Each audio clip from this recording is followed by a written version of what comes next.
Ne cherche pas à faire une reverse progressive, remonte directement jusqu'à maintenance, voire légèrement au-dessus. Bien gérer la bascule entre fin de PDM et début de sèche. Forcément, tu commenceras la prépa avec un physique qui sera toujours un peu moins qualitatif. Quelque chose que j'ai envie d'expérimenter personnellement et c'est quelque chose que je recommande pas du tout.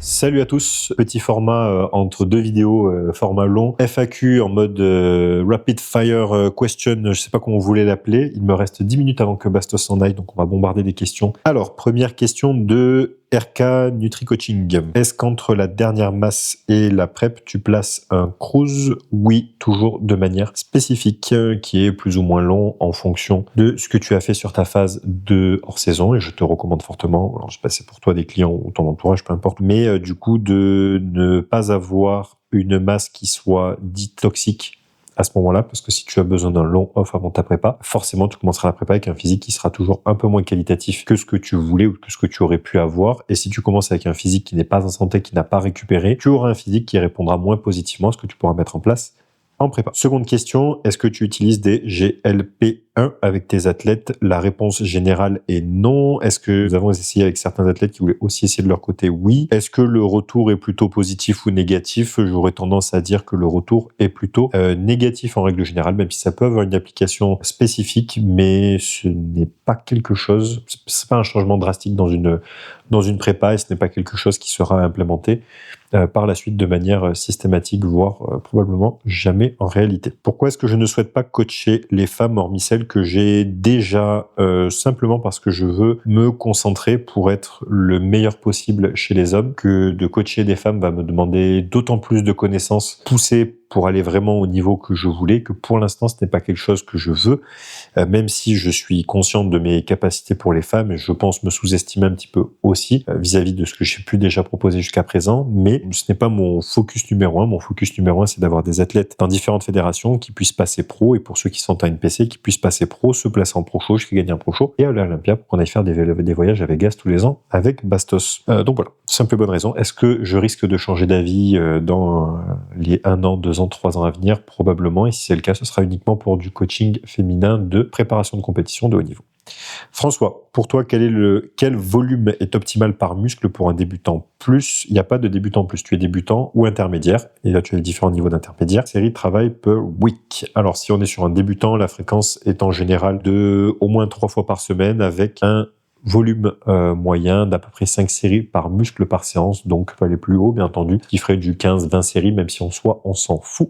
À ce stade, ce qu'on veut, c'est de la répétition, répétition, répétition pour pouvoir avoir un maximum de skills en termes d'effectivité sur le mouvement, pour ensuite pouvoir transmettre ça sur d'autres patterns assez similaires quand même, mais avec plus de variété chez un pratiquant intermédiaire. Bon, c'est censé être une FAQ, là j'ai acné et chimie.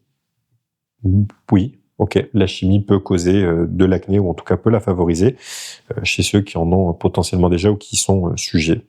Pas de question ici, je suis désolé. Comment gères-tu le post-compète sur tes athlètes? TCA, retour au plan direct, liberté? Alors forcément, sur vos premières compétitions, vous avez beau essayer d'avoir la meilleure technique possible avec vos athlètes, si vous avez des gens qui se sont conditionnés à ne pas réussir un post-compète, déjà par manque d'expérience, et même si vous avez essayé de les préparer à ça, à leur expliquer ce que ça allait leur demander, le pourquoi du comment, etc. Forcément, vous en avez quand même la grande majorité qui vont faire n'importe quoi la première fois. Ça va prendre du temps. Vous allez perdre 6 mois de travail parce qu'après, il va falloir maintenir, il va falloir retrouver une bonne physio.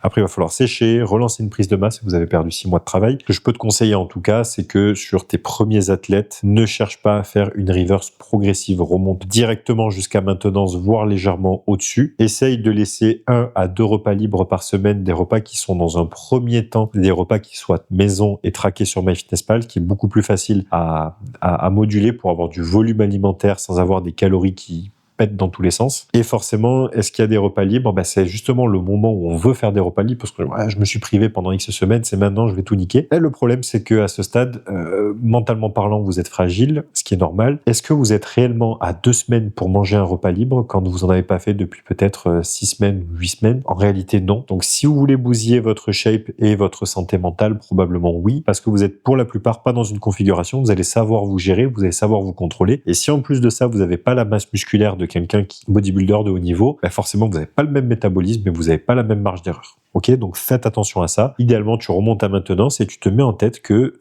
c'est une phase où tu vas avoir le temps de profiter c'est le retour à la vie normale de manière progressive. Dans un sens, tu avais une vie avec un bon équilibre, progressivement parlant, tu allais vers un régime qui était de plus en plus drastique. On remonte pas ici, on fait la machine inverse ici, sauf qu'au niveau des calories, on remonte de suite.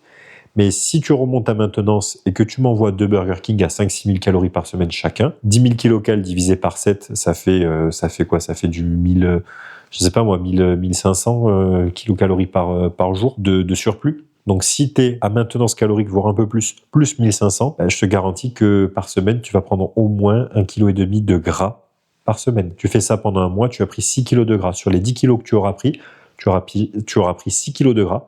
6 kg de gras, à raison d'une diète, je te donne quelque chose au pif si tu veux, mais une diète par exemple à 1800 kcal par jour, avec un NEAT moyen de 10 000 par exemple et pas de cardio, te permettrait de perdre 1 kg de gras par semaine, mais il faudrait que tu te remettes dans la configuration inverse d'une diète drastique à 1800 cal pendant 6 semaines pour compenser les 6 semaines de bêtises, les 4 semaines de bêtises que tu as faites juste avant, avec une physio qui n'est pas du tout prête à recevoir cela. Donc si ça peut te permettre de débloquer un petit peu tout ça, le mieux c'est de pas faire de conneries sur un post-compète et d'y aller progressivement et accepter que tu vas avoir le droit de faire des repas avec ta famille, avec ta chérie, peu importe, dans les semaines qui vont suivre. Il me reste une question à faire avant que Bastos me coupe le matos. Donc, qu'est-ce que je pense du fait de se préparer seul? C'est quelque chose que je recommanderais par expérience en tant que coach et qui me triture l'esprit, même si je ne vais pas vous spoiler certaines choses ici dès maintenant, parce que je préfère le faire quand Bastos sera à Dubaï dans un format plus sympa. Mais c'est quelque chose que j'ai envie d'expérimenter personnellement et c'est quelque chose que je recommande pas du tout dans la plupart des cas parce que c'est très compliqué de le faire seul et d'avoir un œil qui est objectif, à moins d'être entouré de personnes qui seront purement objectives avec toi. Mais ça, forcément, il faut l'entourage autour et il faut être capable de les écouter. L'avantage, c'est que si je décide de le faire seul, j'ai l'entourage à qui demander. Forcément, vous savez qui fait partie de mon entourage. Je pense que je peux lui faire confiance en termes d'objectivité. Je risque plus de me faire allumer 99% du temps que féliciter. Donc, je suis pas trop stressé là-dessus. Mais est-ce que forcément, ça titille un coach à un moment ou un autre pour pouvoir tester des choses, faire ses propres expérimentations, que ce soit même sur les peak week, etc. Oui. Donc, forcément, c'est quelque chose qui travaille tout coach, mais que je déconseille à la grande majorité des athlètes. Dernière question. Hello, comment bien gérer la bascule entre fin de PDM et début de sèche? Alors, la plupart du temps, je ne m'embête pas. Premier palier direct à maintenance calorique. En général, j'attends 1 à 2 semaines ici. Et après, j'attaque mon déficit. Et le déficit est plus ou moins agressif et plus ou moins long en fonction de la sèche que j'ai besoin d'effectuer. Donc là, ça peut être du progressif linéaire, comme ça peut être du très agressif très court, comme ça peut être je pars très agressif et je remonte pour ensuite faire mon déficit. Si je sors d'une phase de prise de masse qui était très haute en calories, que le BF est un petit peu trop haut et que je n'ai pas envie que ma sèche se lance de manière trop lente au début, donc plusieurs possibilités ici, mais ce qui est sûr, c'est que te prends pas trop la tête, il va falloir à un moment donné passer d'un surplus à une maintenance, à un déficit calorique et ne perds pas trop de temps, en 2 semaines ça devrait être fait. Donc voilà, je vais devoir couper la FAQ ici, j'ai encore beaucoup de questions en attente, donc elles devront attendre l'arrivée de Bastos à Dubaï mi-novembre pour que j'y réponde. C'était un plaisir, n'hésitez pas pour les suivantes, on s'abonne, on met un petit commentaire, on nous tient partage dans les stories. Merci à tous et je vous dis une bonne journée. Ciao ciao. Et la SNCF pour les trains.